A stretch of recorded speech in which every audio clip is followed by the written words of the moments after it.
right, so today we're going to talk about some of the different retirement plans as a business owner that you may want to consider.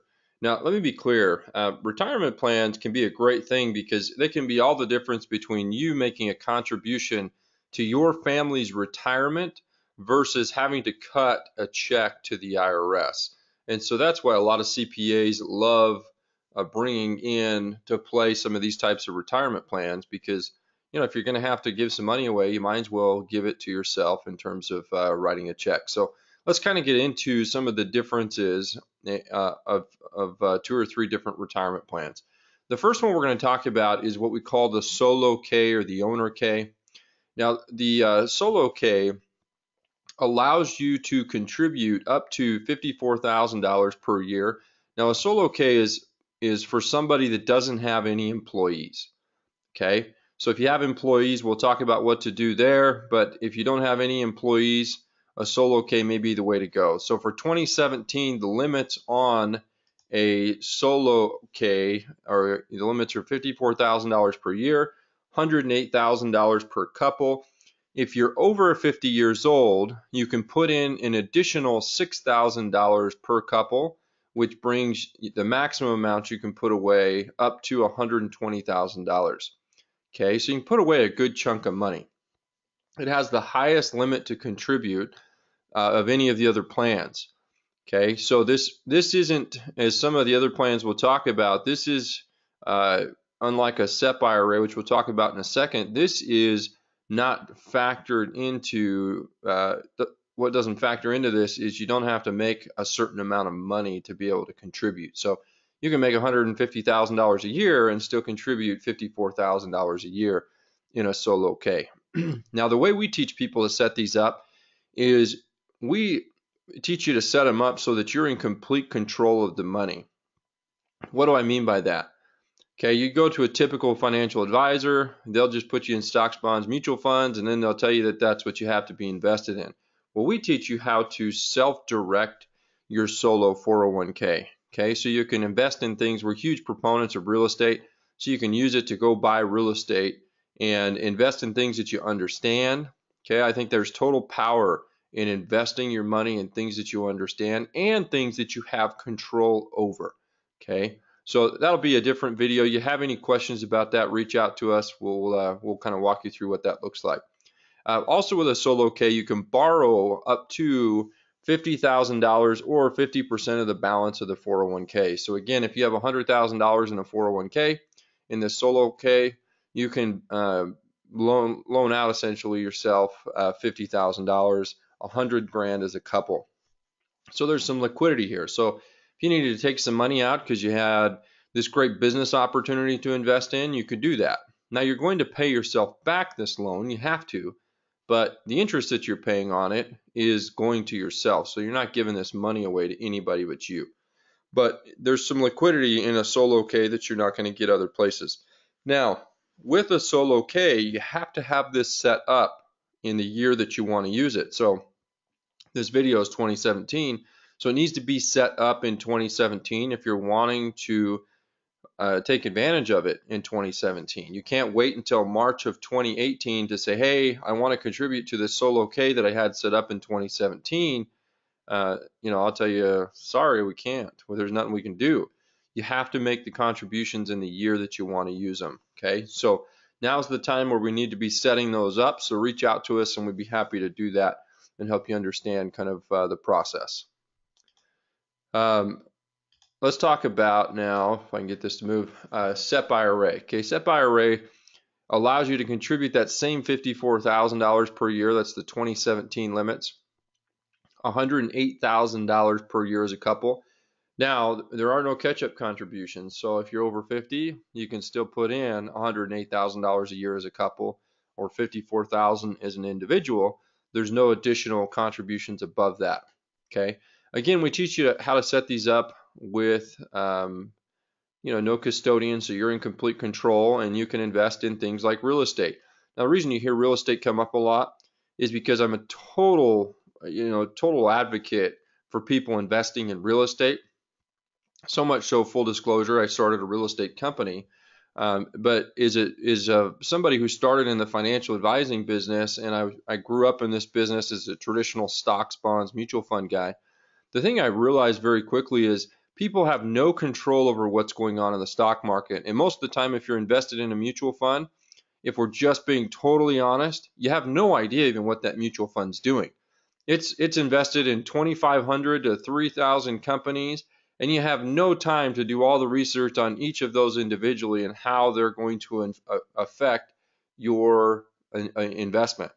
The thing I love about real estate is you can understand it. If you can understand it, there's certain things about it that you can control. And if you can control it, you have a much better chance of reaching your desired outcome. So I love real estate for that reason. Okay, but we can get into that later. Just kind of a side note there. You can make contributions to your SEP in 2018 for 2017. Okay, so what does that mean? If you're doing your taxes in March and your CPA says, hey, Bobby, you're going to owe $15,000 in taxes, he can recommend that you put that money in a SEP IRA and reduce that tax bill. Even though you're making the contribution in 2018, we have the ability to go back and credit that money in 2017. You can't do that with a solo K. Now, one of the disadvantages to that, a couple of them, is you can, the contributions, sure, you can put in up to $54,000 a year, but you can only put in 25% of your compensation. So if you're only making 100 grand, you can only put in $25,000, not $54,000 a year. Okay. So again, you want to put in $50,000 that year, you need to be making 200 grand as compensation from the business. Okay. So this SEP IRA is driven as a percentage of your income, not just a flat amount.